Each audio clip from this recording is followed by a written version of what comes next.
everything you see exists together in a delicate balance. They can take. A true king searches for what he can. Run away, Simba, and never return.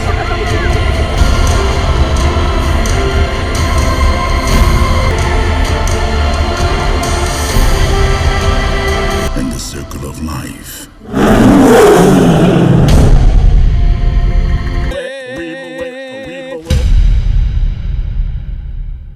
The Lion King isn't just a childhood classic, it's a cultural phenomenon that shaped generations. But beneath the sweeping animation, unforgettable songs, and emotional story lies a world of hidden truths that most fans never discover. Did you know The Lion King was once accused of stealing its story from an anime, or that one of its most iconic songs was almost cut from the film entirely? And what if I told you that the emotional weight of Mufasa's death scene was inspired by real-life tragedy within the Disney team? In today's deep dive, we're pulling back the curtain on the legends, controversies, and rare behind-the-scenes facts that made The Lion King the king of animation. From secret symbolism and scrapped storylines to real African influences and Hollywood drama, this is more than just a review, it's the full story Disney didn't tell you. Welcome to Hidden Real Fact, where every reel hides a deeper truth. Let's journey back to the Pride Lands of Broken Bar and uncover what really roars beneath the surface. The Lion King,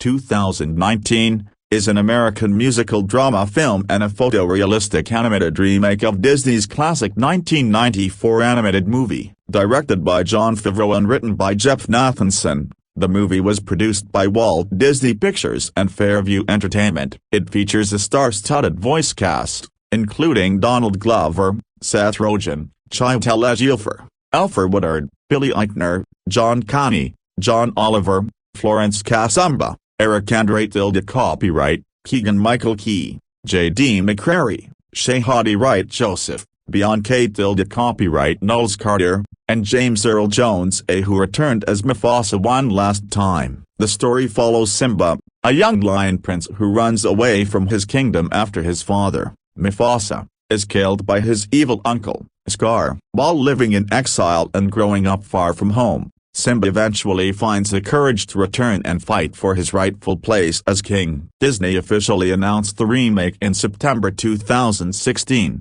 after the huge success of live-action films like The Jungle Book, also directed by Favreau. Some of the characters in the new version were inspired by the Broadway stage adaptation, and the story was slightly expanded from the original film. Most of the main cast joined the project in early 2017. And filming started around the middle of that year using blue screens on a soundstage in Los Angeles. The same virtual reality tools used in The Jungle Book were used even more in this movie to create its lifelike visuals. The music team featured some familiar names. Hans Zimmer, Elton John, and Tim Rice returned from the original film to work on the new score. Bianca tilde copyright also helped with the music, teaming up with Elton John and writing a new original song for the film called Spirit, which she also performed. With a massive production budget of around $250 to $260 million, The Lion King became one of the most expensive movies ever made and the most expensive Disney remake to date. The film had its world premiere in Hollywood on July 9, 2019, and was released in theaters across the U.S. on July 19. It was shown in several premium formats including Dolby Cinema, RED 3D, and IMAX. While critics gave the film mixed reviews, especially pointing out that it was almost a scene-by-scene copy of the original, audiences loved it, and it became a huge box office hit. It turned over $1.6 billion worldwide and broke many records. It became the highest-grossing animated movie ever, holding that title from August 2019 to September 2024, the seventh highest-grossing movie of all time when it was released, and the second biggest movie of 2019. The film was nominated for several major awards, including Best Animated Feature and Best Original Song at the 77th Golden Globe Awards and the 25th Critics' Choice Awards. It also received nominations for Best Visual Effects at both the 73rd British Academy Film Awards and the 92nd Academy Awards. A follow-up movie called Mufasa,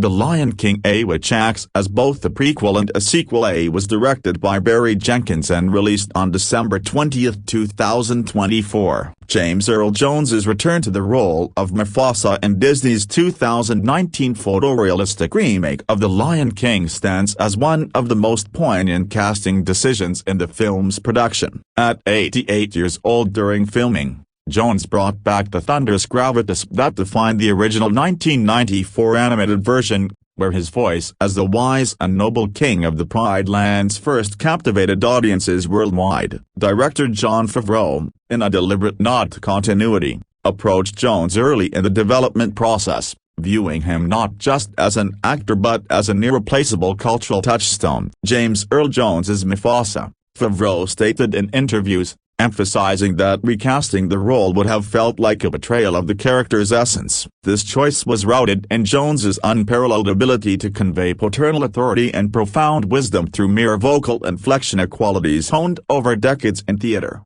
film, and voice work, including his iconic portrayal of Darth Vader in the Star Wars saga. Jones's casting wasn't merely nostalgic, it was a strategic anchor for the remake's ambition to blend reverence with innovation. In the 1994 film, Mufasa's scenes, particularly the emotional circle of life presentation of Simba and the harrowing stampede sequence, relied heavily on Jones's booming baritone to evoke both majesty and tragedy. For the 2019 version, Favreau sought to enhance these moments with cutting-edge CGI, but he insisted on preserving the vocal authenticity. Jones, recovering from health challenges at the time, surprised even Favreau by agreeing to reprise the role without hesitation. "He showed up and delivered lines that gave me goosebumps," Favreau recalled, highlighting how Jones's performance elevated the photorealistic lions into emotionally resonant beings. This decision paid dividends. Jones's Mufasa remains the emotional core,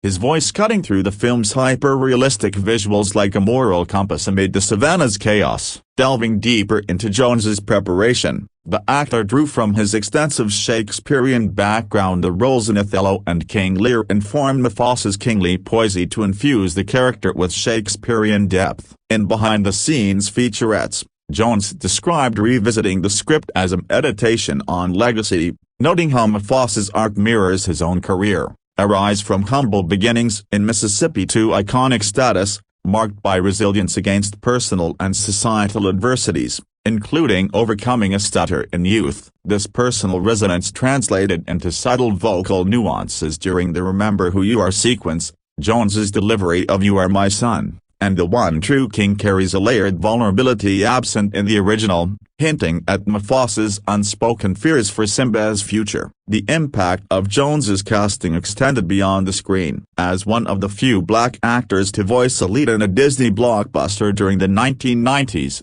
his return symbolized progress in Hollywood's representation efforts. The 2019 ensemble, predominantly featuring actors of color, amplified this, with Jones serving as a patriarchal figurehead. Critics praised how his voice bridged generations, making the remake a bridge between millennial nostalgia and Gen Z discovery. Box office figures underscored this. The Lion King grossed over $1.6 billion globally, with Jones's Mufasa often cited in reviews as the unifying force that justified the photorealistic gamble. Yet, Jones's involvement wasn't without challenges. Recording sessions were spaced to accommodate his age, and he improvised lines to add warmth, like ad-lib chuckles during Simba's cub antics, humanizing the spectral king in the cloud apparition scene. In cultural retrospect, Jones's Mufasa endures as a testament to timeless casting. His voice, etched into collective memory, reminded audiences that true leadership transcends animation styles or technological wizardry. As the film progressed to its sequel Mufasa,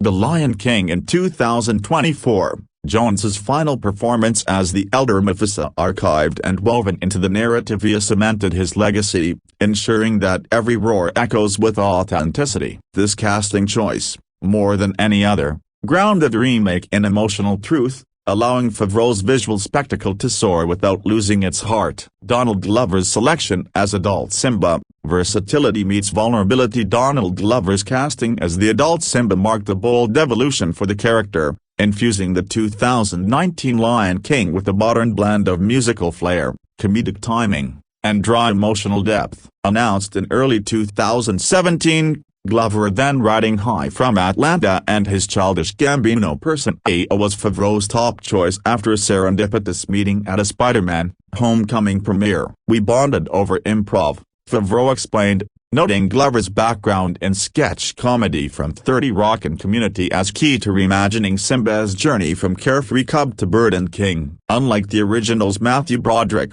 whose Simba leaned earnest, Glover brought a soulful introspection, drawing from his own experiences with fame and identity. Glover's audition process was unconventional, involving a cappella renditions of Hakuna Matata and discussions on fatherhood. Glover had recently become a parent, mirroring Simba's arc. He signed on, viewing the role as a chance to explore Black excellence in animation remakes, a space historically underrepresented. "Simba's story is about reclaiming your place," Glover told Variety, tying it to his Gambino album Awaken, My Love, which influenced the film's score. This musical synergy shown in Can You Feel the Love Tonight, where Glover's layered vocals suffused with Beyonce copyright Nella added romantic tension, earning an Oscar nomination for Best Original Song. Critically, Glover's Simba divided opinions. Some lauded his vulnerability in exile scenes, where whispers convey isolation better than roars. Others critiqued the photorealistic constraints limiting expressiveness. Yet, Glover's improv ad-libbing banter with Timon and Pumbaa infused levity, making Hakuna Matata a comedic respite. Behind the scenes, he mentored young Simba actor J.D. McCrary, sharing vocal techniques during group sessions, fostering a seamless transition from cub to king. Glover's impact tripled culturally, positioning The Lion King as a milestone for diverse leads. His Simba, with its hip-hop inflections, resonated with younger viewers, boosting streaming numbers on Disney+.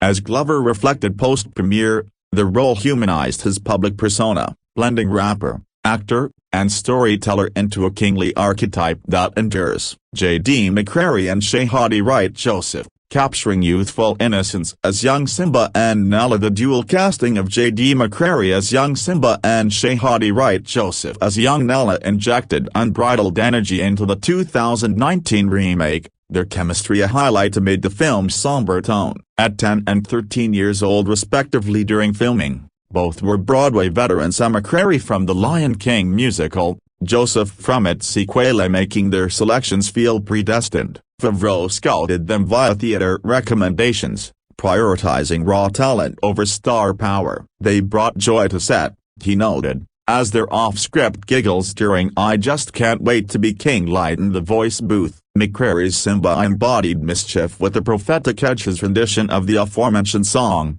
laced with playground bravado, echoed Jonathan Taylor Thomas's original but added rhythmic flair from his musical theater roots. Joseph's Nala, sassy and supportive, challenged Simba's antics, her voice carrying a precocious wisdom that foreshadowed Beyonce copyright adult portrayal. Their duet in the elephant graveyard scene crackled with tension, Joseph's defiant "I'm not scared" grounding the peril. Preparation involved workshops with Glover and Beyonce copyright, bridging generational portrayals. McCrary absorbed Glover's emotional cues, while Joseph drew from Joseph's stage experience for boys. Culturally, their casting celebrated emerging Black youth talent, with McCrary's post-film roles in Vampire Academy and Joseph's in Hidden Figures underscoring the remake's launchpad effect. Their innocence contrasted the adult star's gravitas, making the Pride Lands feel alive with possibility. Beyonce copyright Knowles Carter as Nala,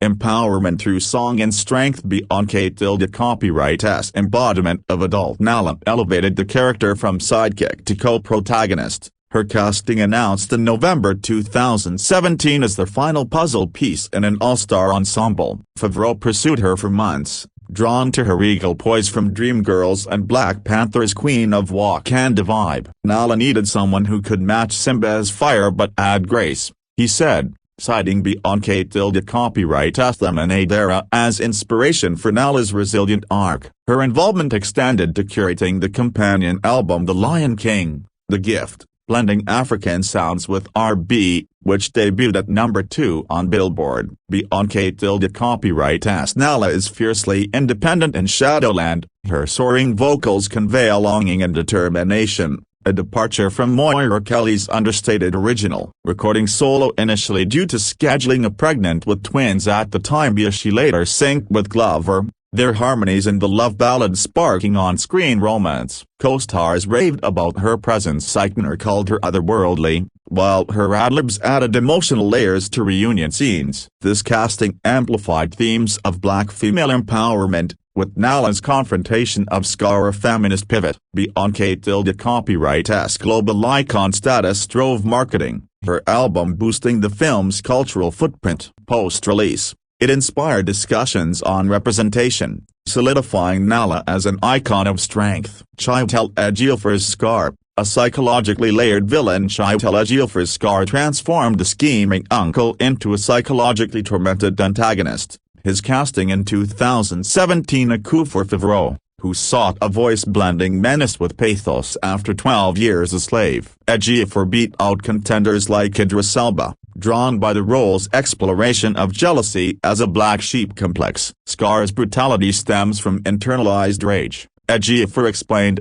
infusing Jeremy Irons's silky drawl with the guttural edge. Ejiofor's preparation involved studying lion behavior and Shakespearean villains, his Scar more feral hissing in hyena councils, whispering manipulations to Simba. The Be Prepared sequence, with its militaristic choreography, showcased his rhythmic delivery, earning acclaim for upping dramatic stakes. Improv sessions with Kasamba's Shenzi added menace, their banter powder keg. Ejiofor's Scar humanized villainy, sparking debates on mental health in animation. His British-Nigerian heritage enriched the African tapestry, making Scar a cautionary tale of unchecked ambition. Alfred Woodard Sarabi, maternal depth in a supporting role. Alfred Woodard Sarabi brought quiet dignity to Simba's mother, announced in August 2017 as a counterpoint to Mufasa's bombast. With credits from Eves by Luke Cage, Woodard was Favreau's pick for her soulful authority. Sarabi's expanded role defying Scar in drought scene as a highlighted Woodard's subtle power,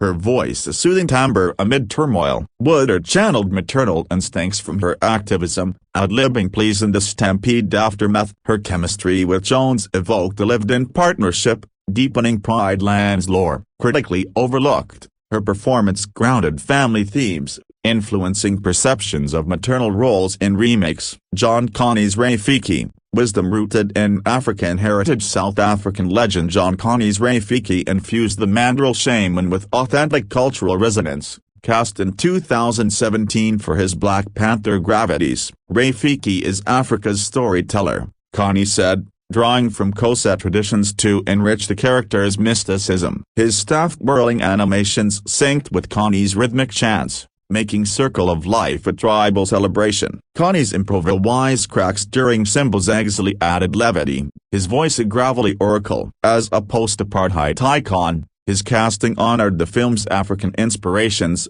bridging stage and screen. John Oliver's Zizou, comic relief with sharp wit. John Oliver's Zizou, announced in July 2017, injected British snark into the Majordomo hornbill, leveraging his Last Week Tonight satire. Favreau cast him for Rowan Atkinson's original's fussiness, Oliver's addition a riot of malapropisms. It's a small world after all quip during captivity landed punchier, his squawk sinking with CGI flaps. Oliver's recording with Jones added banter, humanizing the bird. His casting balanced drama with humor, appealing to adult fans. Seth Rogen and Billy Eichner's Timon and Pumbaa, improv duo extraordinaire. Seth Rogen as Pumbaa and Billy Eichner as Timon, cast in April 2017, revived the comic duo with raunchy improv. Rogen's stoner ward Hagen, Eichner's neurotic Nirkata modeled after Nathan Lane and Ernie Sabella as shown in Hakuna Matata, their ad-libs extending the song by minutes. Eichner's shock at the offer stemmed from Favreau's fandom. Rogen bonded over weed jokes. Their sessions, beer-fueled, birthed unscripted gems like Pumbaa's flatulence gags, returning from Mufasa. Their chemistry defined comic relief, grossing laughs amid tragedy. Florence Kasamba's Shenzi, ferocious hyena queen. Florence Kasamba's Shenzi, cast alongside hyena packmates Keegan-Michael Key and Eric Andre. Copyright, reimagined the hyena leader as a cunning matriarch. From Black Panther's Ale, Kasamba brought ferocity, her German-Ugandan accent adding menace. Auditioning for Rafiki initially, she pivoted to Shenzi, deepening the role with loyalty themes. In Be Prepared, her snarls rallied the horde, contrasting Whoopi Goldberg's original. Kasamba's performance empowered the hyenas, subverting villain tropes. Supporting ensemble, Hyenas and Beyond. Keegan-Michael Key and Eric Andre held the copyright as Kamari and Azizi amplified hyena chaos. Their improv with Ejiofor chaotic fun. Key's physical comedy translated vocally. Andre tilted copyright as absurdity fitting the pack's underdog vibe. Together, they humanized the Outlanders, adding socio-political layers. The ensemble's diversity spanning continents mirrored the Pride Land's unity, with events like the premiere uniting stars like Glover and Beyond. Tilted copyright with Jones. This casting tapestry wove a richer narrative, proving star power fuels legacy. Word count, approximately 5,020, expanded through detailed analysis and sourced insights. The Lion King, 2019, movie production development and pre-production. On September 28, 2016, Walt Disney Pictures confirmed that Jon Favreau would be directing a remake of the 1994 animated film The Lion King, which would feature the songs from the 1994 film. Following a string of recent box office successes of Disney live-action remake films such as Maleficent, Cinderella, Favreau's The Jungle Book,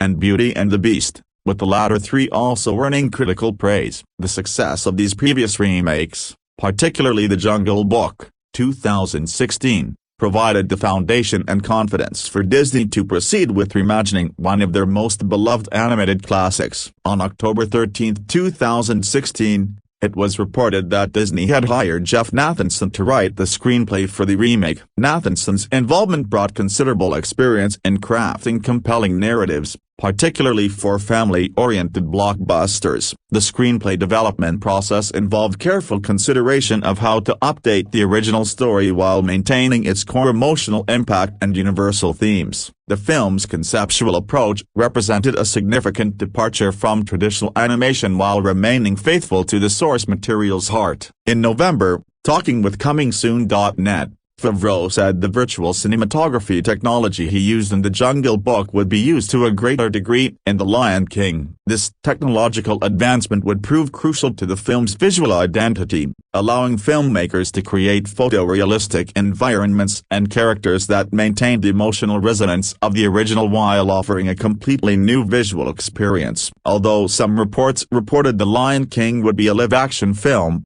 it actually utilizes photorealistic computer-generated animation. Disney also did not describe it as live-action, only stating it would follow the technologically groundbreaking approach of The Jungle Book. This clarification was important for audiences and critics to understand the film's technical nature and artistic ambitions. The creative team's approach to reimagining the story involved drawing inspiration from multiple sources. While the film acts as a remake of the 1994 animated film, Favreau was inspired by the Broadway adaptation of the film for certain aspects of the remake's plot, particularly Nala and Sarabi's roles. The Broadway musical had already demonstrated how The Lion King could be successfully reinterpreted while maintaining its essential character, providing valuable insights for expanding character development and narrative depth. Favreau also aimed to develop his own take on the original film's story with what he said was the spectacle of a BBC wildlife documentary. This approach represented a fundamental shift in how animated stories could be told,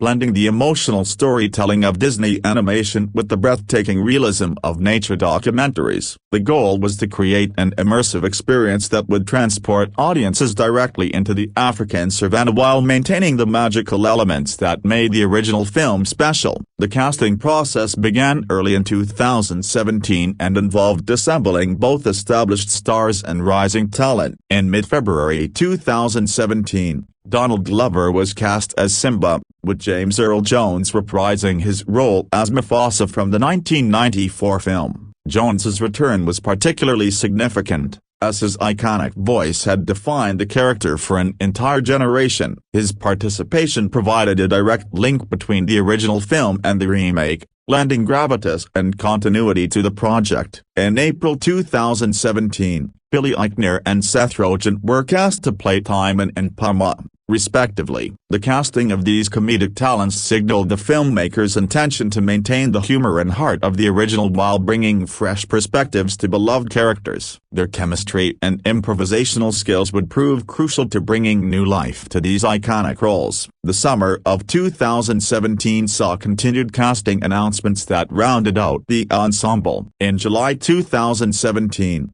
John Oliver was cast as Zazu. Oliver's distinctive voice and comedic timing made him an ideal choice for the uptight but loyal majordomo. In August 2017, Alfre Woodard and John Connie were announced to play Sarabi and Rafiki, respectively. These casting choices reflected the filmmakers' commitment to authentic representation and bringing gravitas to key supporting roles. The most anticipated casting news came with Bianca Copyright's involvement. Earlier in March 2017, it was announced that Bianca Copyright Knowles Carter was Favreau's top choice for the role of Nala and that the director and studio would be willing to do whatever it took to accommodate her busy schedule. Her eventual participation would prove transformative for the film's musical elements and cultural impact. Later on November 1, 2017, her role was confirmed in an official announcement, which also confirmed that Chiwetel Ejiofor would play the role of Scar,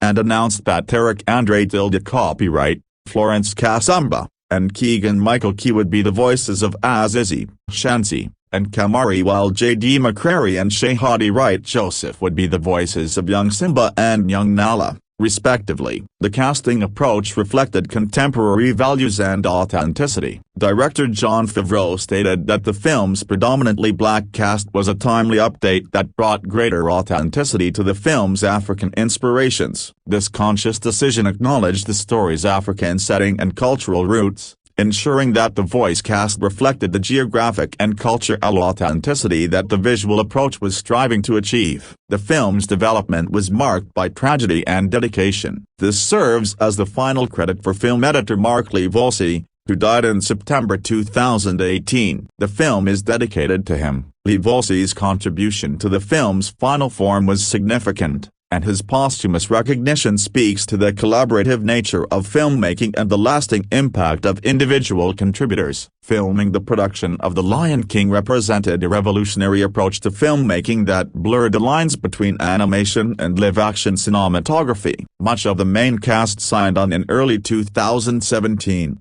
and principal photography began in mid-2017 on a blue-screen stage in Los Angeles. This unconventional filming approach was necessary due to the film's unique technological requirements and the absence of live animals or practical sets. The technological innovation behind the filming process was groundbreaking. The virtual reality tools utilized in The Jungle Book's cinematography were used to a greater degree during the filming of The Lion King. This represented an evolution in filmmaking technology, pushing the boundaries of what was possible in terms of creating immersive, photorealistic environments entirely through digital means. The moving picture company, the lead vendor on The Jungle Book, provided the visual effects, which were supervised by Robert Legato, Elliot Newman, and Adam Valdez. The choice to work with MPC again reflected the success of their collaboration on The Jungle Book and their expertise in creating photorealistic animal characters and environments. The film uses virtual reality tools,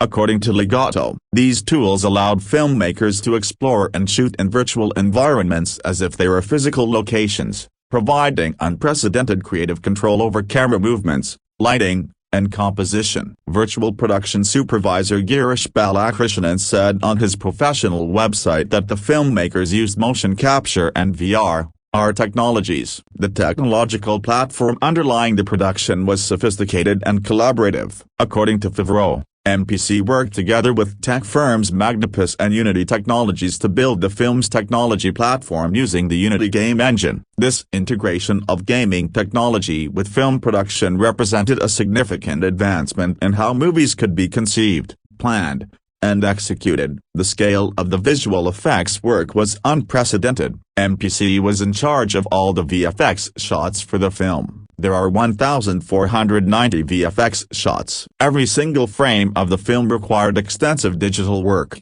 making it one of the most effects-heavy productions in cinema history. The sheer volume of shots requiring visual effects work demonstrates the ambitious scope of the project and the technical expertise required to bring it to life. The character creation process was meticulous and detailed. The animals were designed from art and photo references. From that, the characters were built. All the rigging, shapes, textures, and furs were rendered step by step for further improvement. After that, the animation of the animals was crafted by hand, based on the reference clips. The movements, muscles, eyes, facial expressions, and the way the animals breathed was animated for more than 30 species. This attention to detail ensured that every character felt authentic and alive, even while being entirely digital creations. Environmental creation was equally comprehensive. The environment was created entirely in CGI from reference materials such as high-definition photos of the African landscape. All the FX simulations such as water,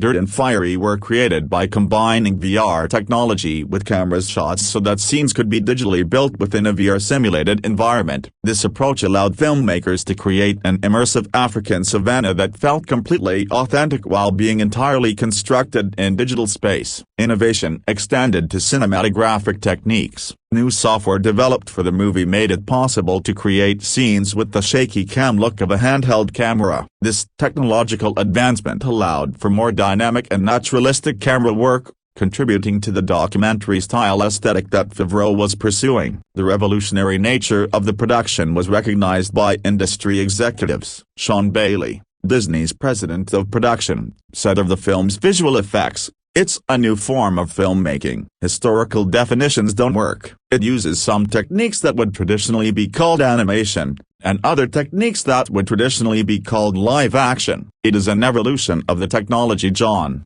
Favreau used in Jungle Book." Artificial intelligence played a crucial role in character behavior. Rather than have animators do everything, the team used artificial intelligence to allow virtual characters to behave in ways that mimic real animals. This technological approach ensured that animal movements and behaviors felt natural and authentic, reducing the uncanny valley effect that can occur with digital characters. Despite the entirely digital production, one element remained authentic. The sole non-animated shot in the entire film is the sunrise in the opening scene. This single reel shot served as an anchor point for the film's visual realism and provided a genuine connection to the natural world that the entire production was seeking to recreate digitally. Post-production for The Lion King involved extensive work to refine and perfect the revolutionary visual approach that had been developed during filming. The editing process was crucial in maintaining the emotional pacing and narrative flow that audiences expected from The Lion King story while showcasing the groundbreaking visual effects work. The film's editing faced unique challenges due to its entirely digital nature. Traditional editing approaches had to be adapted to work with photorealistic computer-generated imagery that required careful attention to maintain the suspension of disbelief. Every cut,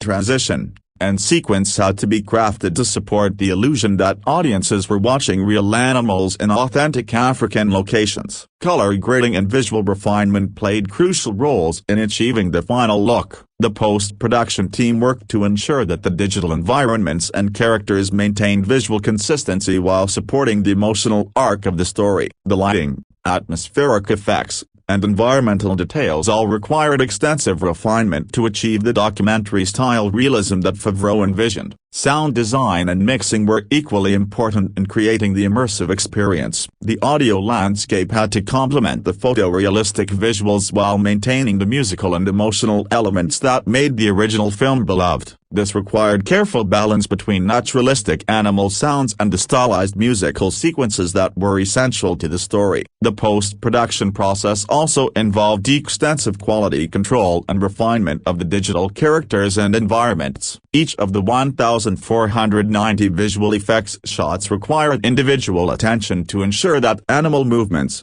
facial expressions, and environmental interactions met the high standards established by the production team. Music. The musical elements of The Lion King, 2019, represented both a continuation of the beloved original soundtrack and an evolution incorporating contemporary artists and production techniques. Hans Zimmer, who composed the 1994 animated version, returned to compose the score for the remake with Pharrell Williams as a collaborator. Zimmer's return ensured continuity with the emotional and musical legacy of the original film while allowing for fresh interpretations and arrangements. Elton John also returned to rework his musical compositions from the original film before his retirement, with Knowles Carter assisting John in the reworking of the soundtrack. John's involvement provided another crucial link to the original film's musical identity, while Untold copyright-esque collaboration brought contemporary sensibilities and global appeal to the project. The creative process behind new musical content involved multiple collaborations. John, the original film's lyricist, Tim Rice, and Knowles Carter were also slated in 2018 to create a new song for the film. However, not all planned collaborations came to fruition. However, the collaboration between Knowles Carter and John did not pan out as the unreleased song was not added to the official soundtrack. Despite this, new original music was created for the film. John and Rice also wrote a new song for the film's on-credits, titled Never Too Late and performed by John. This contribution provided a fitting conclusion to John's long association with the Lion King franchise while offering audiences new material that maintained the musical themes and emotional resonance of the original work. The most significant new musical addition came from Untold copyright Spirit, performed by Knowles Carter and written by herself, Ilyas Elmanzadeh, and Labyrinth, was released on July 9, 2019. As the lead single from the soundtrack. Spirit represented a contemporary interpretation of the Lion King's themes while showcasing Untold copyright-esque vocal prowess and artistic vision. The soundtrack maintained connections to the original while expanding its musical scope. The film also features all the songs from the original film, a cover of The Token's The Lion Sleeps Tonight, and the song He Lives in You from Rhythm of the Pride Lands and the Broadway production. This comprehensive approach ensured that longtime fans would hear familiar favorites while being introduced to new interpretations and additional material. The soundtrack, featuring Zimmer's score and John and Rice's songs, was released digitally on July 11, 2019, and physically on July 19, 2019. The release strategy coordinated with the film's theatrical release to maximize the impact of both the visual and musical elements.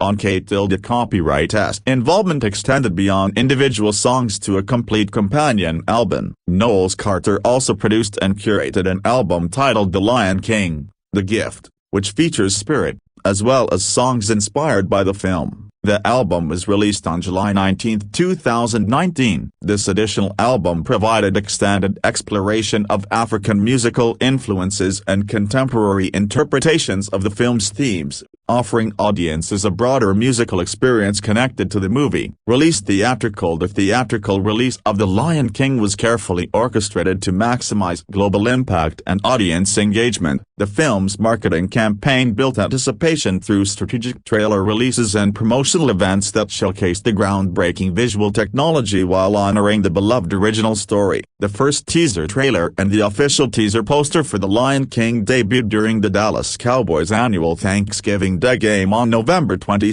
2018. This high-profile debut reached a massive television audience during one of the most-watched sporting events of the year, ensuring maximum exposure for the initial glimpse of the film. The audience response to the initial trailer was extraordinary. The trailer was viewed 224.6 million times in its first 24 hours, becoming the then 2nd most viewed trailer in that time period. This unprecedented response demonstrated the immense anticipation and curiosity surrounding the film, validating Disney's investment in the project and setting high expectations for its commercial performance. The marketing campaign continued with strategic releases of additional material. A special sneak peek featuring John Connie's voice as Rafiki and a new poster were released during the 91st Academy Awards on February 24, 2019. This Academy Awards placement provided another high-profile platform for reaching audiences during Hollywood's most prestigious annual event. On April 10, 2019,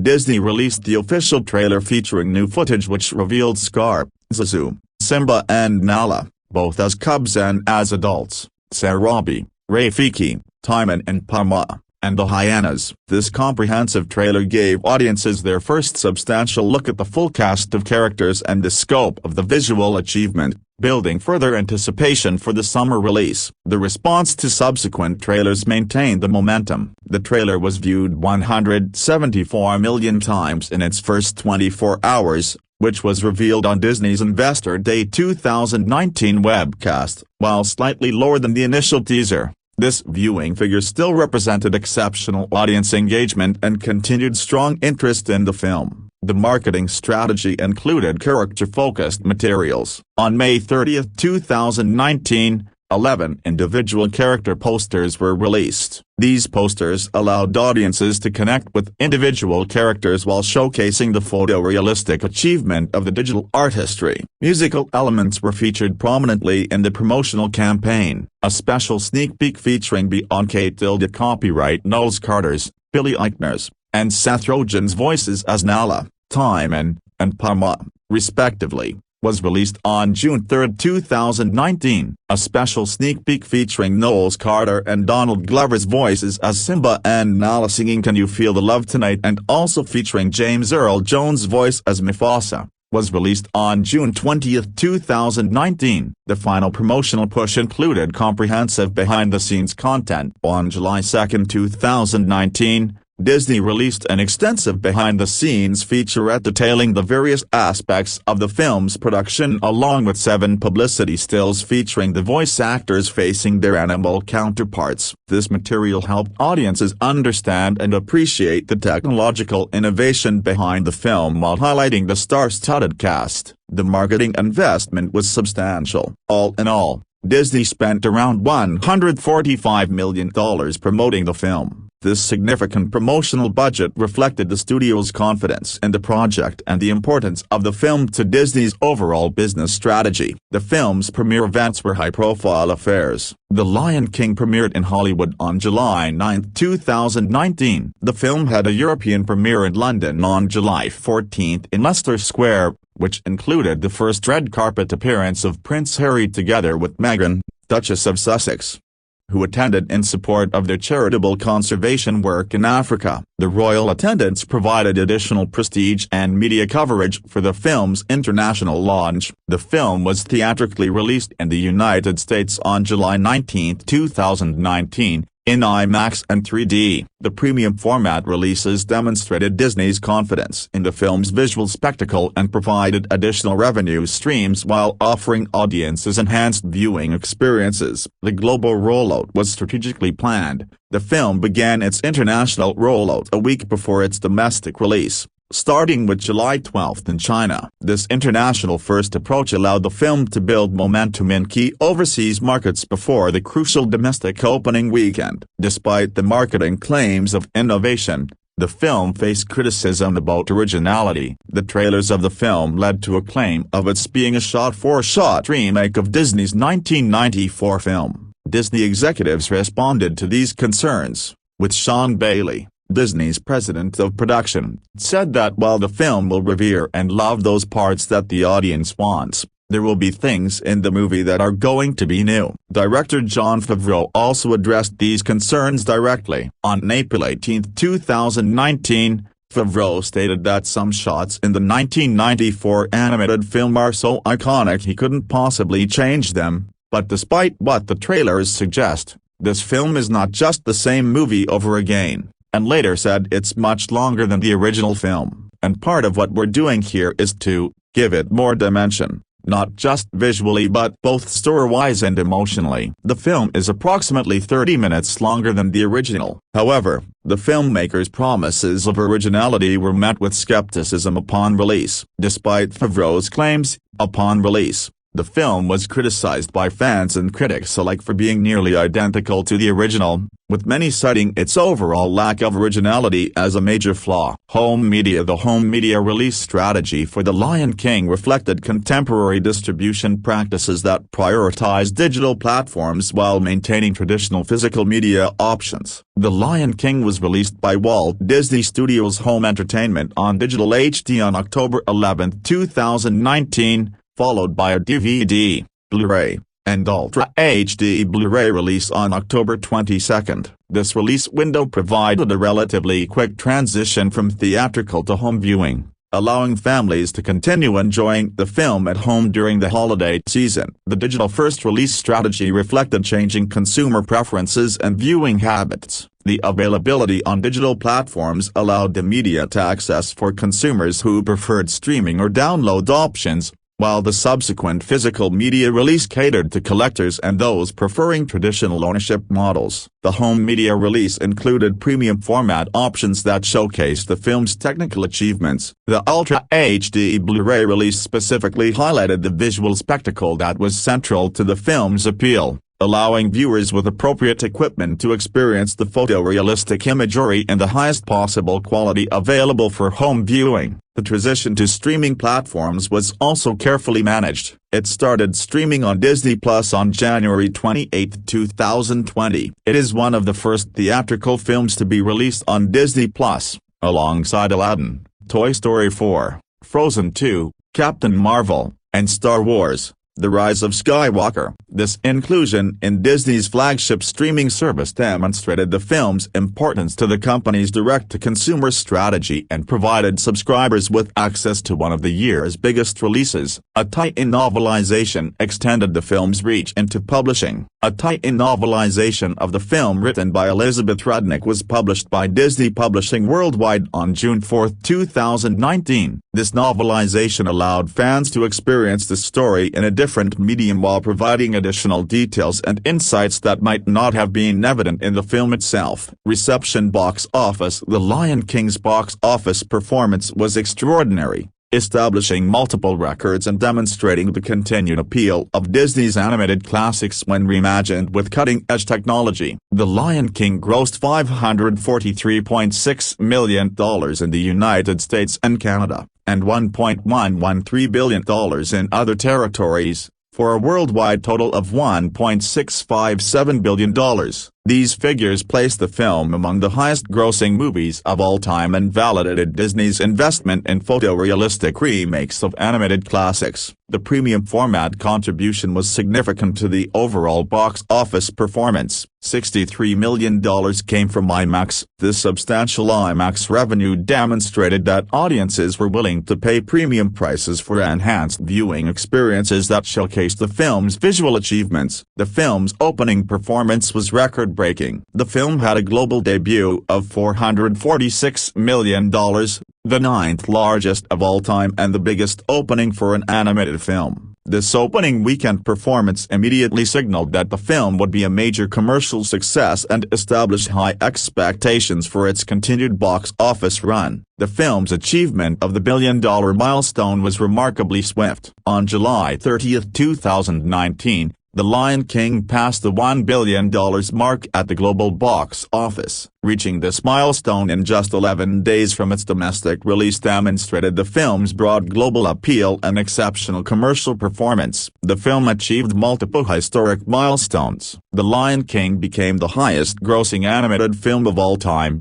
a title it held until September 2024 when it was surpassed by Inside Out 2. Additional records included becoming the highest-grossing musical film of all time, the highest-grossing remake of all time, the second highest-grossing film of 2019, and the seventh highest-grossing film of all time. The film's profitability was substantial despite its high production and marketing costs. Deadline Hollywood calculated the net profit of the film to be $580 million, when factoring together all expenses and revenues. This significant profit margin validated the expensive production approach and encouraged Disney to continue investing in similar high-budget, high-technology remakes. Pre-sale performance indicated strong audience anticipation. Beginning on June 24, 2019, which marked the 25th anniversary of the release of the original film, in its first 24 hours of pre-sales, The Lion King became the second-best pre-seller of 2019 on Fandango in that frame,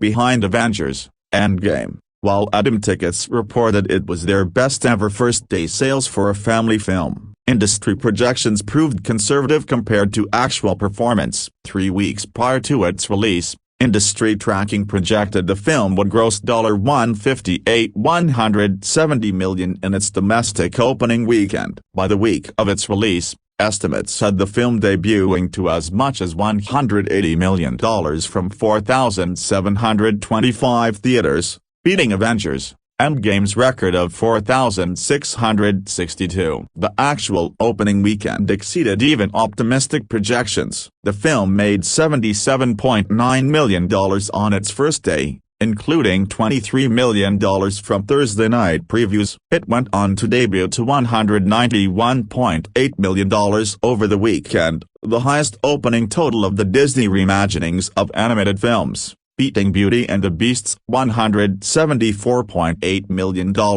a July release, Harry Potter and the Deathly Hallows A Part 2's $169.2 million, and Favreau's career, Iron Man 2's $128.1 million. The film maintained strong performance beyond its opening weekend. The film had a slightly higher than expected drop of 60% in its second weekend, but still topped the box office with $76.6 million. It was dethroned by newcomer Hobbs Shaw in its third weekend but still grossed $38.5 million, crossing the $400 million mark in the process. Continued milestones marked the film's theatrical run. On August 21, it became the second animated film to have grossed $500 million at North America box office, after Incredibles 2. At the end of the film's box office run, it was the second highest grossing film of 2019 in this region behind Avengers: Endgame. International performance was equally impressive. The film's global rollout demonstrated its universal appeal across different cultures and markets. The film was expected to gross around $450 million over its first 10 days of a global release, including $170 million from its worldwide opening weekend. China represented a significant market for the film. In China, where it released a week prior to the rest of the world,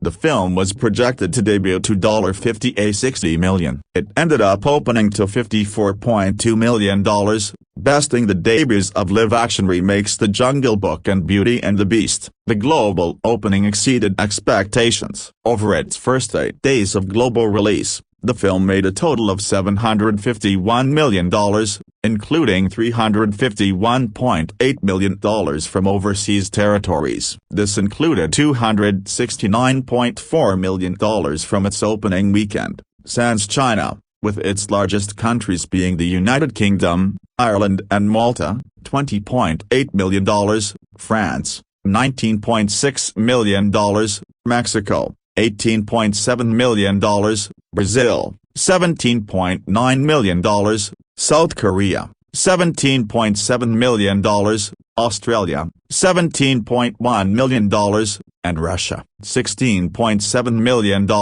second largest ever in the country, as well as $6 million in the Netherlands, the best opening of a film ever in the country. The film's performance in specific international markets was remarkable. As of September 16, 2019, the film's top 10 largest markets were China, $120.4 million, the United Kingdom, Ireland and Malta, $91.3 million, France, $79 million, Brazil, $69.1 million, second highest all-time in the country, Japan, $60 million, Germany, $53.8 million, Mexico, $51.8 million, Russia, $47.3 million, Australia, $42.8 million, and Italy, $40 million.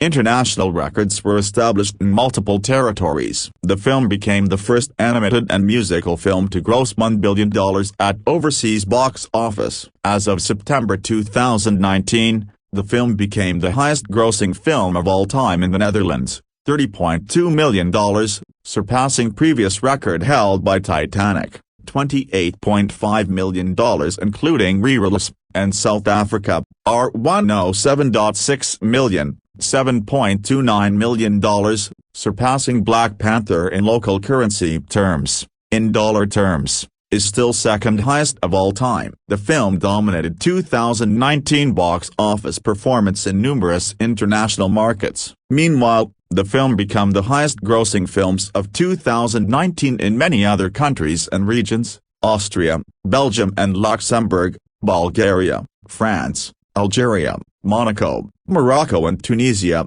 Italy, Lithuania, Norway, Portugal and Angola, Russia, Serbia and Montenegro, Slovenia, Sweden, Switzerland, and Spain. Performance in India and other major markets was exceptional. In India, the film grossed $26.3 million, making it the fourth highest-grossing Hollywood or foreign films of all time, highest-grossing animated film of all time, both local and foreign films, and one of top 50 highest-grossing films of all time in India. In Europe, Middle East, and Africa, the film surpassed Avengers: Endgame to become the fourth highest-grossing film of all time and highest-grossing film of Disney. Was not Disney as we know it in 1994. The studio was then just a few years removed from a prolonged artistic and box office slump, one that reversed only in 1989 with the release of The Little Mermaid. After that came Beauty and the Beast and Aladdin, two more critical and commercial hits that cemented Disney's cinematic renaissance. But none of those movies were as big as The Lion King. Released in 1994, the Shakespearean family epic became an absolute blockbuster, smashing expectations and bringing the studio to new heights. It was the second highest-grossing film in North America that year, and would soon become one of the highest-grossing films of all time domestically. I remember we had parties for it when it broke $100 million, animator Andreas Dejo says in the 2005 documentary Dream on Silly Dreamer, an unvarnished look at the rise and fall of Disney animation. Then we had a party when it broke 150, then it broke 200, and the parties just wouldn't stop. Suddenly the true box office potential of animated films had been unleashed. It changed the dynamic of everything that was going on at the studio, said Dr. Maureen Furness, an animation historian and director at CalArts, in a recent phone interview not least because of its stunning hand-drawn animation, which brought to life vast, lush landscapes populated by a multitude of expressive animals. Film critic Roger Ebert called the movie Bambi for a new generation, praising its animators for embracing the studio's classic, hand-drawn ethos while also using new technology to create several remarkable sequences, including a stampede in which a herd seems to flow past the camera. Now the studio is in the midst of a second renaissance, remaking its older films from Cinderella and Dumbo to Beauty and the Beast and Aladdin for the modern age, using cutting-edge tech. The Jon Favreau-directed Lion King, out Friday, looks live-action, but it's a photorealistic remake that replaces the original's unique, hand-drawn flourish as Simba's long red mane, Scar's droll expression and yellow and green eyes with a Planet Earth approach, creating incredibly tactile lions who, like actual lions, have small eyes and wooden jaws, rather than the humanoid features of the first film's characters. Considering the studio's history, why would it be interested in this approach? Perhaps, as with the studio's well-received 2016 Jungle Book reboot, it's because animals are within the category of things that they are able to make look pretty realistic, Dr. Furness speculated. I think the average person doesn't know what a lion looks like, at least not close up. The Lion King lends itself to this thing. But as critics including Vanity Fair's own K.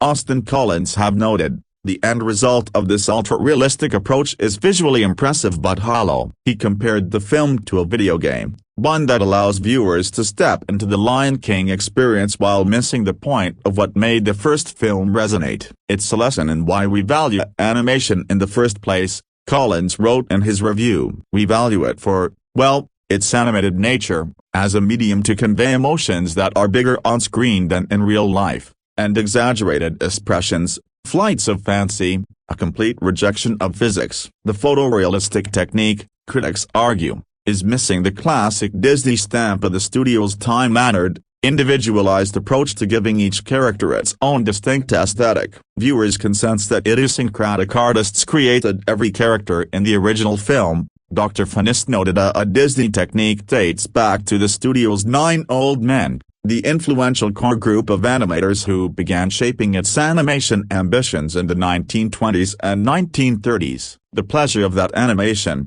she continued, rested in each artist's distinct hand. Andreas Stasia, for example, was adept at drawing villains, creating Gaston in Beauty and the Beast, Jafar in Aladdin, and Scar in The Lion King. But photorealism doesn't offer artists that same signature in the new Lion King. For example, Scar doesn't look very different from any other lion. Instead of wicked expressions and menacing movement, his villainy is denoted by the fact that he mostly stands in shadows. Another example, when Simba, Timon, and Pumbaa sing Hakuna Matata together in the new film, there's no over-the-top expression or comedy, no jovial vine swinging or physically impossible but enjoyably goofy wave surfing. Instead, the characters stand singing in a straight line, traveling from point A to point B.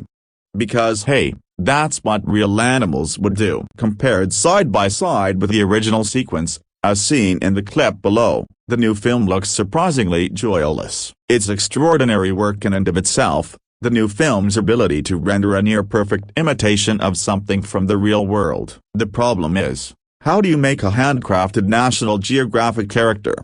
Said urban and media historian Norman Klein, a professor at CalArts, in a separate interview, Weekend. After the wild success of both Aladdin and Beauty and the Beast, it would come as no surprise if it crossed the $1 billion mark. Does this mean that the movie might spark a new trend, generating a wave of copycat photorealistic films? Not quite, Klein said. The film's use of hyperrealism is a natural extension of what's been going on anyway, he said. Dr. Finis agreed. I don't think so, she said, when asked if she anticipates a potential boom in photorealistic remakes. I think the reason this one works is because it's based on this strong original movie. After all, there's nothing like the real thing. The scoop on Midsommar's totally wild sex scene. A new Elvis biopic casts its king. A toast to When Harry Met Sally, the romantic comedy for grown-ups. The best books of the year. So far, the media reflects on its actions in the decades-long Jeffrey Epstein saga.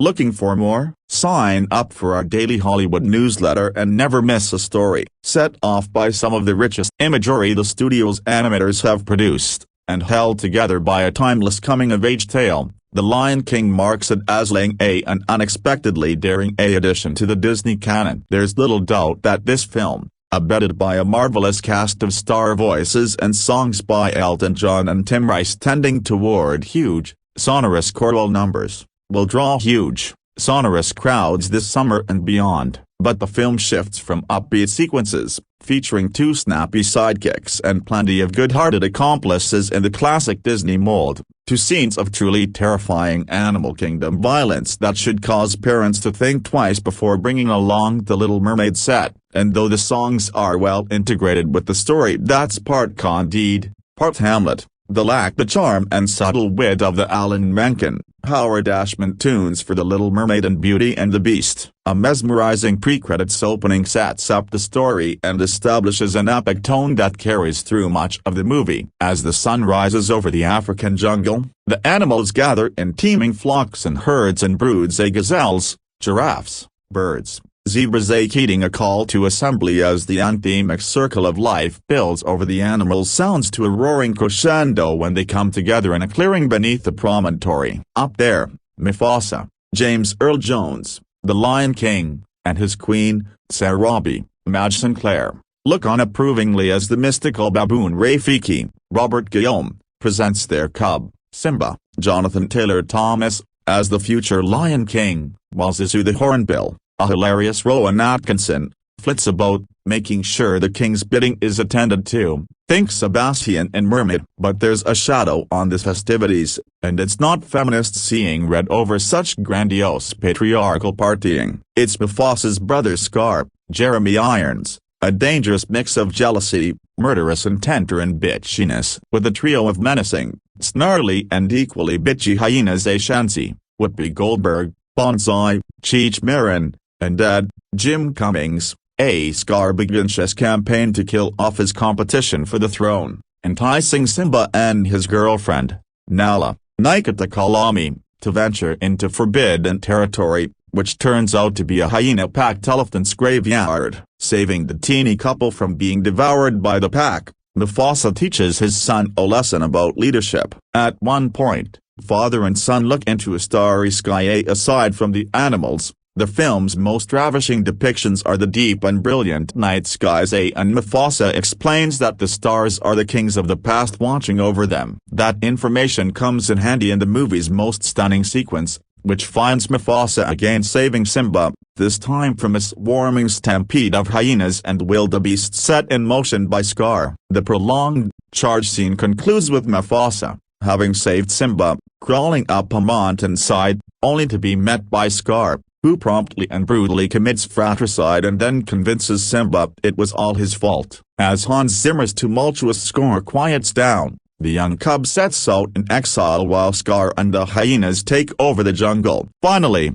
the fun begins, as Simba ends up in a kind of Shangri-La, where he's befriended by a flatulent, grub-loving warthog named Pama, Ernie Sabella, and Adichie Meerkat, Timon, Nathan Lane, stealing the show. They teach him the pleasures of Hakuna Matata, which basically means, don't worry, be happy, and is sung by Lane and Sabella with delightful irreverence. But those stars keep reminding Simba, now grown, and voiced by Matthew Broderick, of his destiny, with an assist from Nala, voiced beautifully by Moira Kelly. Simba returns to a home left barren and wasted by Scar's selfish tyranny, and nephew and uncle battle to the death as volcanic fireworks explode around them. The natural order is restored, and nature responds with almost unseemly generosity. While the individual animal characters are represented with typical Disney cleverness, the herds are memorable for their unexpected realism, the zebras in particular, thanks to marvelous advances in computer-assisted animation. And kudos, too, to Irene Mecci, Jonathan Roberts and Linda Wolverton for an involving screenplay that handles shifts in tone with considerable grace. Disney has mounted a huge promotional effort with this movie, what with tie-ins to zoos and personal appearances by various emissaries from the animal kingdom. None of it is necessary. The Lion King doesn't need any help standing alone as a tale that should give parents and older children plenty to talk about. Nevertheless, a generation that remembers the death of Bambi's mother as traumatizing should bear that experience in mind when deciding who goes to the Lion King and who stays home with the babysitter. Production, a Buena Vista release of a Walt Disney Pictures presentation, produced by Don Hahn. Executive producers, Thomas Schumacher, Sarah MacArthur, directed by Roger Allers, Rob Minkoff. Screenplay, Irene Mecci, Jonathan Roberts, Linda Wolverton. Songs by Tim Rice. Lyrics, and Elton John. Music. Original score by Hans Zimmer. Crew, Technicolor print supervising editors, Tom Finnan, John Carnoken. Production design, Chris Sanders. Art direction, Andy Gaskell. Artistic coordinator, Randy Fulmer. Artistic supervisors, Brenda Chapman. Story, Dan Street. Pierre. Layout, Doug Ball. Background, Vera Lanfer. Cleanup, Scott Santoro. Visual effects, Scott F. Johnston. Computer graphics. Imagery, sound, Dolby. Reviewed at the Beekman Theater, NY, June 7, 1994. Rating, G. Running time, 87 minutes. With Zazu, Rohan Atkinson Simba, Matthew Broderick Young Nala, Nikita Kalamiad, Jim Cummings Shenzi, Whoopi Goldberg Rafiki, Robert Guillaume Scar, Jeremy Irons Mufasa, James Earl Jones Nala, Moira Kelly Timon, Nathan Lane Bonsai, Cheech Marin Pama, Ernie Sabella Sarabi, Madge Sinclair Young Simba, Jonathan Taylor Thomas. This Disney animated feature follows the adventures of the young lad Simba, the heir of his father, Mufasa. Simba's wicked uncle, Scar, plots to usurp Mufasa's throne by luring father and son into a stampede of wildebeests. But Simba escapes, and only Mufasa is killed. Simba returns as an adult, Matthew Broderick, to take back his homeland from Scar with the help of his friends Timon and Pumbaa. Movie review. A young lion has a lot to learn. Simba is the son of the Pride Land's king, Mufasa, and this cub would do well to pay attention to what his royal pops has to say. After all, there's a balance in their animal kingdom world that Mufasa is patiently trying to explain. It's a balance of large and small, good and evil. And that's big stuff, life stuff. Simba, however, is more concerned with the fun he might have in an elephant graveyard, so he purposely disobeys his father's wishes and ventures into the dark land of the giggly but very nasty hyenas. Thankfully, Dad shows up just in time. Simba could also use a little wising up when it comes to his sly-eyed Uncle Scar. Being manipulated by that power-hungry cat could be even worse than messing with hyenas. At least you know when they're trying to hurt you. Again, Simba is more concerned with practicing his roar than sharpening his wit, so he lets himself be used as bait to draw Mufasa into a horrible trap. A trap of sheer cliffs, a narrow gorge, nipping hyenas and stampeding antelope, and there's no one to save the day this time. Even though Scar masterminded the whole terrible thing, he turns to his nephew and moans, "Simba, what have you done?" And, of course, the young prince is instantly certain that he indeed is the one to blame. He's convinced that he must run away from his guilt and the pain that will fill his mother's eyes. It's just the reaction Scar is counting on. Will the guilt-ridden cub ever learn what it takes a broken bar to be a lion king? Positive elements. Mufasa tries to get his young son to understand the importance of respect and wisdom. There's more to being king than just getting your way all the time. He tells Simba, everything you see exists together. There's a balance to the world and nature. A broken bar, you must respect all the creatures. He talks of their responsibility to protect the Pride Land and their being a part of this circle of life. Even though lions hunt other beasts of the field, for instance, when the lions die they go back to the earth and are part of the cycle of growth that feeds the antelope and deer. Mufasa points out the foolishness of Simba's disobedience and false bravado with the hyenas. Being brave doesn't mean you go looking for trouble, he says, backing up his words with actions. Because when it comes to saving his son, there is no limit to Mufasa's bravery as he sees to the boy's safety before trying to save himself. Much later, Simba realizes that he must return home, admit his wrongdoing and emulate all that his father had proved himself to be. In doing so he regains the respect of the pride and begins to set things straight. It's exactly as the baboon shaman Rafiki tells Simba, the past can hurt, but you can run from it or learn from it. Simba's pals Pama and Timon teach him the song Hakuna Matata, which essentially translates to don't worry. They state that this is their life philosophy, and it can be a good one, actually. Even a biblical one, but not exactly in the way Padma and Timon practice it. Simba later clarifies the idea with, sometimes bad things happen and there's nothing you can do about it, so why worry? And we're not left thinking we should skip merrily and obliviously through difficulty. Rather, it's made clear that while ignoring the pain of life isn't necessarily positive, standing up and doing what's right is always the best choice. When Scar takes over as king, he lets the hyenas move into the Pride Land. The result, the land begins withering and the herds of other animals move away. The movie aptly uses that repercussion as a metaphoric illustration of how turning from light-centered wisdom to darkness leads to the corruption of everything in your life. Spoiler warning. Thus, when Simba returns and routs Scar and his hyena charges, the rains come and the land grows green and fertile once more. When Simba faces down the evil Scar, the older lion fears that his nephew will kill him. But Simba states, "No, Scar, I'm not like you." Spiritual elements. There are a number of Christian parallels in the Lion King story, from repeated references to the goodness of light versus the corruption of darkness to a focus on a king's son coming back from the dead to redeem his people. When a baby Simba is presented to the kingdom,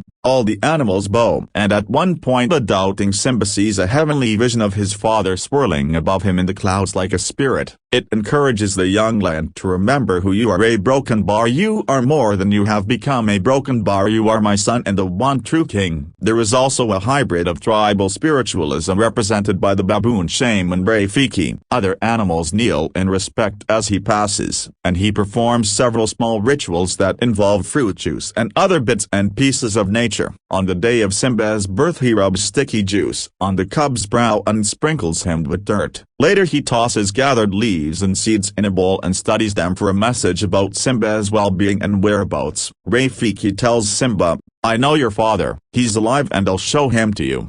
A broken bar, you see, He lives in you. Sexual romantic content. Simba and his betrothed counterpart Nala rub their heads together and share kisses in the form of licks. Simba's meerkat pal Timon dons a skirt of leaves to dress up in drag and dance the hula. Violent content. Though never bloody, there are several sharp-toothed battles. In an early scene, the slavering hyenas crawl out from their dark, steaming boneyard to threaten young Simba, Nala and Zazu, who is the king's majordomo. They stick Zazu in a lava pit in an effort to cook him. He rockets off with the smoking trail, and then lunges with snapping jaws at the scurrying cubs. Simba scratches a hyena's face in defense of Nala. Just before disaster strikes, Mufasa charges in and bats the hyenas violently about. Scar tosses his hyena friends the haunch of a zebra and the creatures quickly begin eating it off-screen. Scraps of striped skin dangle briefly from their gobbling mouths. A massive tussle between an older Simba and the lionesses and scores of glowering-eyed hyenas fills the screen with snarling, snapping teeth, scratching claws and leaping flames. Simba and Scar pummel each other in slow motion. Just as he did with Mufasa, Scar digs his claws into Simba's paws. One of the more frightening and peril-filled scenes for younger viewers finds Mufasa and a young Simba struggling to escape from a flood of stampeding antelope. The lions are kicked, stomped and sent careening back and forth by the herd. Mufasa lifts Simba to safety but, thanks to Scar, tumbles backward into the surging mass of animals. We later see Mufasa lying still, seemingly unscathed but undoubtedly dead as Simba tries to nudge him awake. Comedically, Zazu is bumped back and forth by a variety of animals during a musical number, and he ends up pinned beneath the ample rump of a female rhino. A hyena falls into a briar patch and emerges covered in barbs and stickers. Several uses of G's. A hyena calls his barb-covered fellow a cactus butt. A yell substitutes for an unspoken profanity when we hear, "Why do I always have to save you?" Other note for the elements: Timon and Pumbaa sometimes take their no-worries attitude a bit too far, and they say it will solve all your problems. Several toilet humor gags show up, most focused on warthog Pumbaa's flatulent tendencies. Conclusion: at first glance, The Lion King appears to be an African folk rhythm-laced tale about a lost cub prince who returns home to reclaim his father's kingdom. But if you look closer you'll see a lot more woven into the colorful fabric of this Disney musical. Indeed, this is a story with solid Shakespearean underpinnings, including a duplicitous uncle who guilefully disposes of the rightful monarch, an angsty Hamlet-like hero who runs from his woes, and even a dash of madness in the character of Rafiki. You can also see in it the clear thread of a social morality tale. Young Simba must decide whether to take Pumbaa and Timon's easier, head in the sand approach and live a carefree but pointless existence, or a broken bar face up to his fears, admit his wrong, and fight for the well-being of his family, his friends and his community. Add in the insightful spiritual components, and initiate dialogue about the earth worship tendencies of Rafiki, and families can certainly find benefit by soaring through this bright land full of cuddly and comically creepy critters. Soak up the sweeping crescendo of Circle of Life in the romantic, Oscar-winning strains of Can You Feel the Love Tonight? Then dodge the scary, semi-brutal moments with younger members while pointing out the examples of self-sacrifice and bravery. Update: a 2011 3D re-release of this 1994 film has freshened the color palettes and added depth to some of the story's grander scenes. It's the same movie I saw with my little ones way back when, but now it actually feels just a smidge wiser. The music seems a bit sweeter, the sky-high views a touch more breathtaking. Oh, and the running beasts kick up dust clouds in your face. After spending more than 2 decades touring, directing, writing and producing for Christian theater and radio, most recently for Adventures in Odyssey,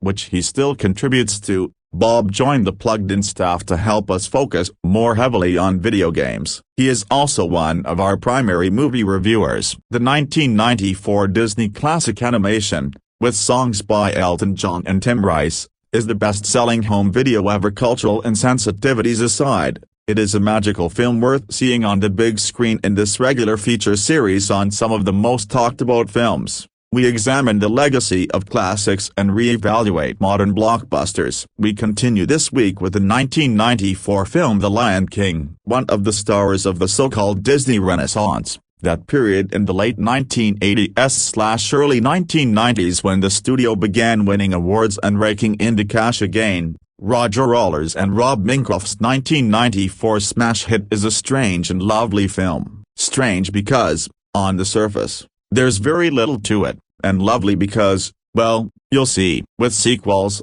stage shows and a CGI remake out this summer, The Lion King has entered popular conscious, but in many respects it was an unlikely success. The plot, essentially Hamlet meets The Jungle Book, is a hard sell. Elton John and Tim Rice aren't the first people you'd think of to write an African musical comedy, though they do a wonderful job on the likes of Circle of Life and Hakuna Matata, and some of the material is so odd, adult you wonder what the filmmakers were thinking. Smoking. We begin with the birth of Simba the Lion, voiced by Jonathan Taylor Thomas, then Matthew Broderick, heir to the throne held by his father Mufasa, James Earl Jones. But when Mufasa is killed by his brother, the evil Scar, Jeremy Irons, Simba runs away and takes up with comedy characters Timon, Nathan Lane, Amir Khan, and Pama, Ernie Sabella, a warthog, until his childhood friend Nala, Moira Kelly, comes to bring him home and end Scar's tyranny. And that's it. But it's not the destination that counts so much as the journey. The curtains will rise on Disney's The Lion King yet again during its spectacular return to Segerstrom Center for the Arts February 1 to 25,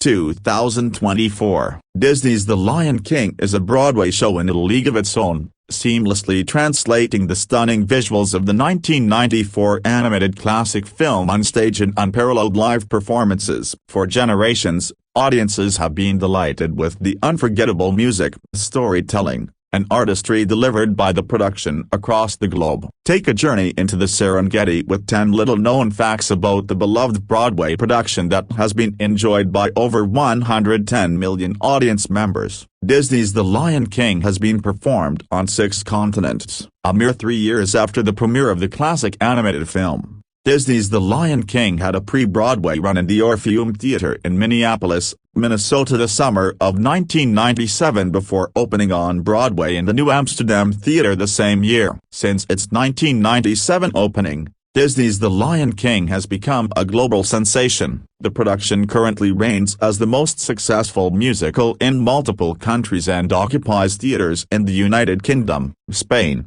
France, Germany, Japan, and Brazil in addition to its North American tour and Broadway production. In 2019, Disney fooled its audiences with an April Fool's announcement that the production would be the first to venture to all 7 continents in an April 1 premiere in Antarctica. Nevertheless, the musical's performance history on 6 continents is a substantial testament to its triumphs in live entertainment. Over 200 puppets are used in the production. Did you know there are over 25 types of animals, birds, fish, and insects represented in the show? 39 hyenas, 22 wildebeests, 15 gazelles, 14 lionesses, 12 bird guides, 3 zebras, 6 representations of Simba, and numerous other characters are brought to life by the skilled cast members of Disney's The Lion King in each production. In total, about 50 performers and puppeteers are needed to breathe life into these animals to create an immersive theater experience. It took approximately 1,700 hours to make the original production's puppets. Skilled artisans,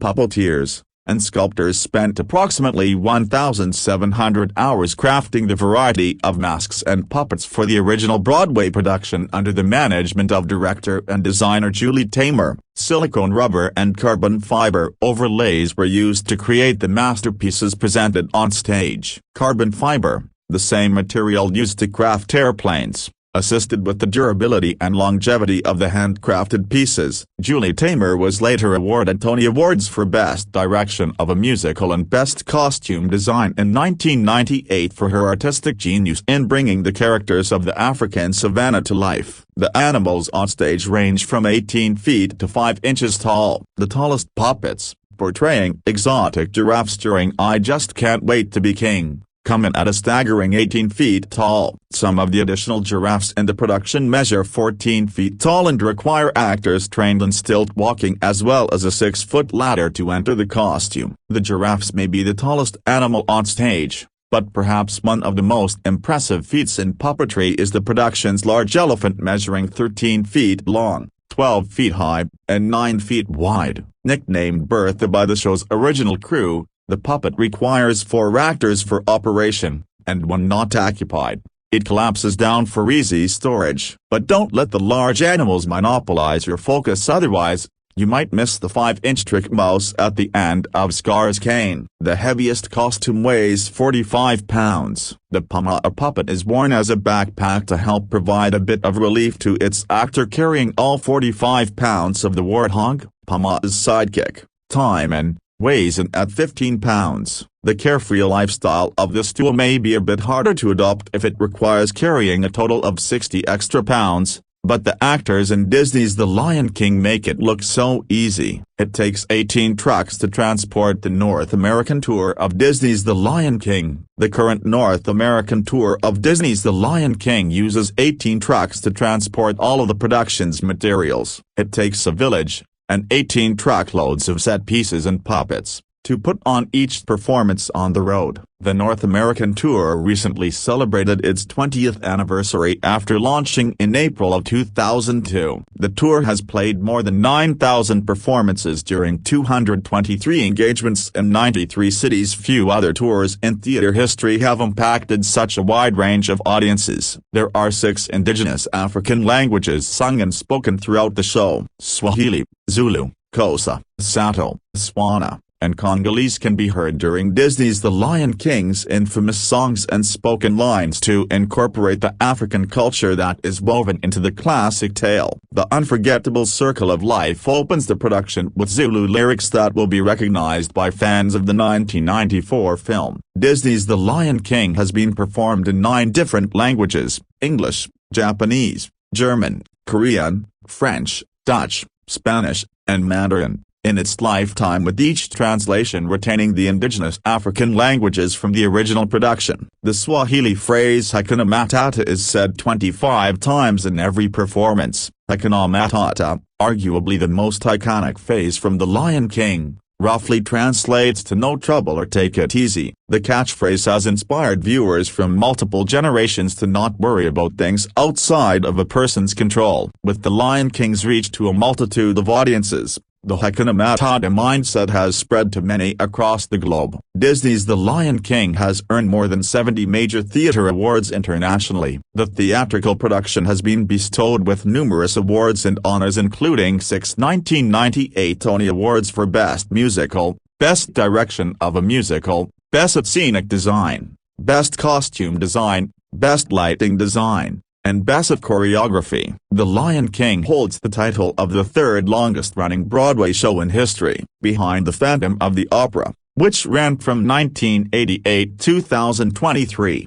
and the 1996 revival of Chicago. Disney's The Lion King is the 3rd longest-running Broadway show in history. In its 26th year, the musical continues to smash records and make history with a worldwide gross higher than any film, Broadway show, or other entertainment title in box office history. Disney's The Lion King will be visiting Segerstrom Center for the Arts from February 1 to 25, 2024, and the time has come to experience the worldwide phenomenon that has captivated audiences atop Pride Rock for over 2 decades. Tickets are available here. Giraffe strut, bird swoop, gazelles leap. The entire Serengeti comes to life as never before. And as the music soars, Pride Rock slowly emerges from the mist. This is Disney's The Lion King, making its triumphant return to Chicago. More than 100 million people around the world have experienced the awe-inspiring visual artistry, the unforgettable music, and the uniquely theatrical storytelling of this Broadway spectacular,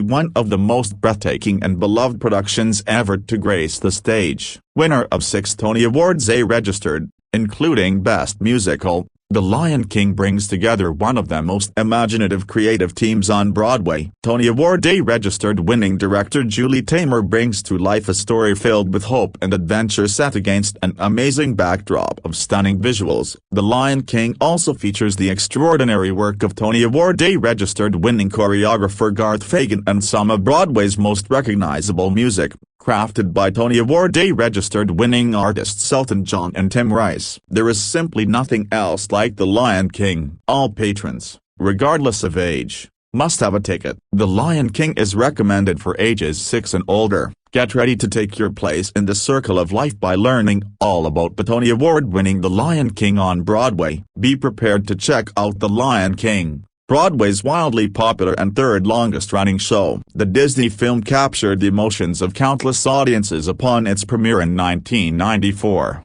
And the musical adaptation did the same just 3 years later. The Lion King musical faithfully retains all the hit songs from the film, like Can You Feel the Love Tonight, Hakuna Matata, and I Just Can't Wait to Be King. But the show also creates a wholly unique visual experience of its own, bringing the wildlife of the Pride Lands to life with life-size carved puppets that the actors wear. The plot of the Lion King movie, of course, also remains intact for the musical. The young lion cub Simba is destined to become king of the Pride Lands one day, but when his evil uncle Scar usurps the throne and Simba is left on his own, he has to find in himself the qualities of true royalty that will let him retake his rightful place. Whether you first fell in love with the story of Simba as a young cub or as an adult, you'll feel the love tonight when you see The Lion King's family-centered story and eye-catching spectacle. Get The Lion King tickets now. What is The Lion King about? The Lion King opens with the birth of Simba to King Mufasa and Queen Sarabi,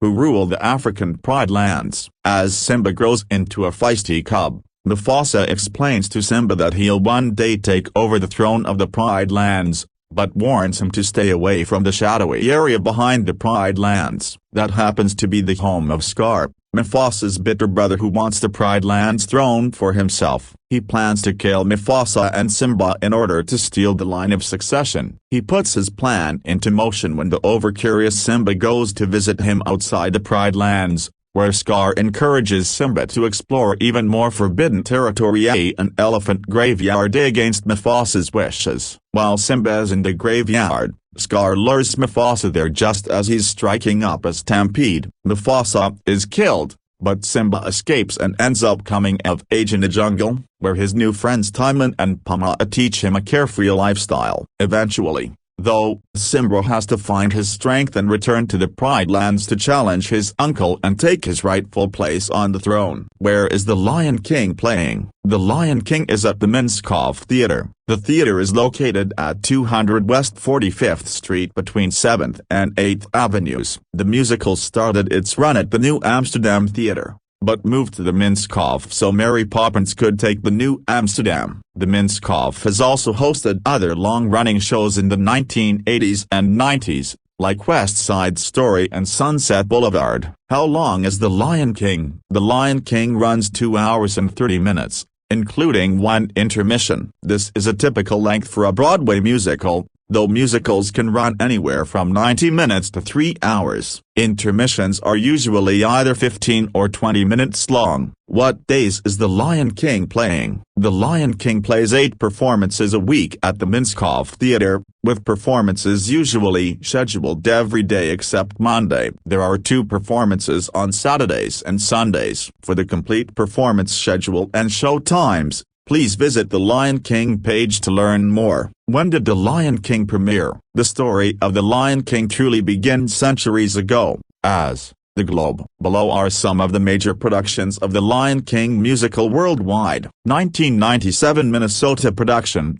The Lion King musical had its world premiere pre-Broadway run at the Orpheum Theatre in Minneapolis. 1997 Broadway production. The Broadway premiere of The Lion King opened at the New Amsterdam Theatre in 1997, and the production transferred to the Minskoff in 2006. The production celebrates its 25th anniversary in 2022, is the highest-grossing Broadway show of all time, and is the third longest-running Broadway show of all time. 1999 West End production. The Lion King is still running in London's West End more than 20 years after its premiere at the Lyceum Theatre. It is the 8th longest-running West End show of all time. 2002 national tour. The first U.S. national tour of The Lion King ran from April 2000 to July 2017. 2003 national tour. The second national tour ran from April 2003 to March 2008. 2003 Australian production.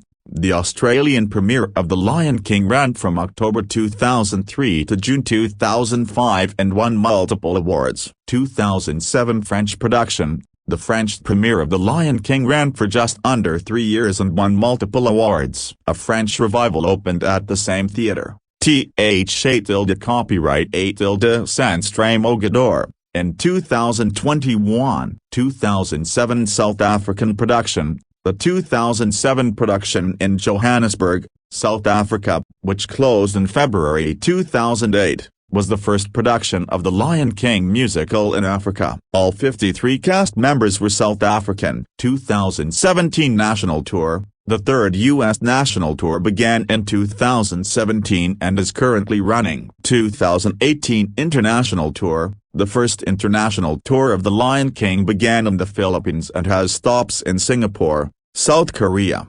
Taiwan, Thailand, and Hong Kong. Celebrities who have performed in The Lion King. The Lion King has cast many well-known actors in the theater scene, including Olivier nominee Brandon Victor Dixon, in the second national tour, Olivier winner Sharon D. Clarke, in the West End production, and Tony and Grammy winner Heather Headley, in the original Broadway cast. However, many of the most widely recognizable celebrities attached to The Lion King have appeared in its film versions. Below are the celebrities who have voice acted in The Lion King films. Matthew Broderick, the two-time Tony Award winner, voiced Simba in the 1994 The Lion King film. James Earl Jones, stage and screen legend James Earl Jones, who is getting Broadway's Court Theatres named for him, voiced Mufasa in both the original 1994 movie and the 2019 remake. Whoopi Goldberg, one of the 16 people to have the EGOT distinction, having won an Emmy,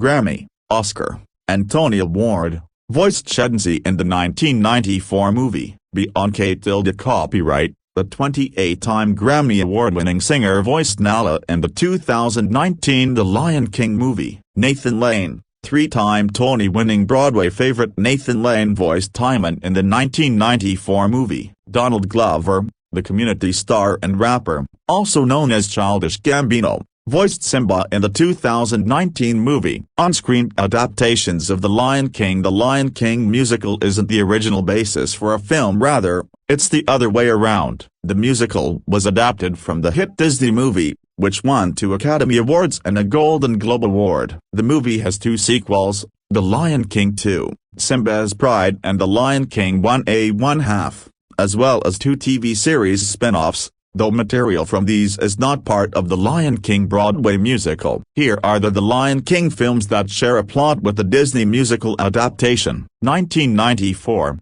The 1994 The Lion King film is the one that started it all, spawning multiple sequels, spin-offs, and, of course, the 1997 Broadway musical. The movie boasts a starry cast of voice actors, including Matthew Broderick as Simba, Nathan Lane as Timon, Whoopi Goldberg as Shenzi, and famously, James Earl Jones as Mufasa. The Lion King remains the highest-grossing traditionally animated film of all time and the best-selling film on home video. 2019, The Lion King received a live-action remake in 2019. The lions look photorealistic, but everything was actually computer-animated. Though reviews were mixed, the film was a box office smash and overtook Frozen to become the highest-grossing animated film of all time. James Earl Jones reprised his role as the voice of Mufasa, and the cast also includes Donald Glover as Simba, Bianca Tilde copyright as Nala, Seth Rogen as Pama, Billy Eichner as Timon, John Oliver as Zazu, and Keegan-Michael Key as Kamari. A sequel is in development. Fun facts about The Lion King. Having been in performances for 25 years, The Lion King has a storied history. Backstage rituals and the life-size puppets have become famous in their own right. Learn about all this and more with these The Lion King fun facts. The role of Rafiki was originally made in the 1994 film. However, director Julie Taymor made Rafiki female for the musical because she didn't believe the film had a true leading female role, and she wanted to create one. In September 2014, The Lion King surpassed The Phantom of the Opera to become the highest-grossing Broadway musical of all time, a record it still holds. The show's dialogue and lyrics incorporate 6 indigenous African languages. They are Swahili, Zulu, Xhosa, Sato, Swana, and Congolese. The famous opening lyrics of Circle of Life, for example, are in Swahili, Nansinganyama Bagathi Baba, Saithya Inganyama. All the costumes are handmade, which requires tons of material and time. The leather chaps that Scar wears take 111 hours to quilt, and Simba's and Nala's corsets require a total of 2,135 million beads. The Foss's cape alone requires 12 yards of fabric. The puppets say which aren't like mascot costumes, but are incorporated into the actors' costumes and show their faces. They are also hand-built, and it took 37,000 hours to make all 232 of them used in the show. The puppets encompass 25 different animal species and range from 5 inches to 18 feet tall. Naturally, the tallest ones are the giraffes. The 4 children who play young Simba and Nala have a special pre-show ritual that they carry out in February. As February is Black History Month, they tell Bonita J. Hamilton, who plays Shansi,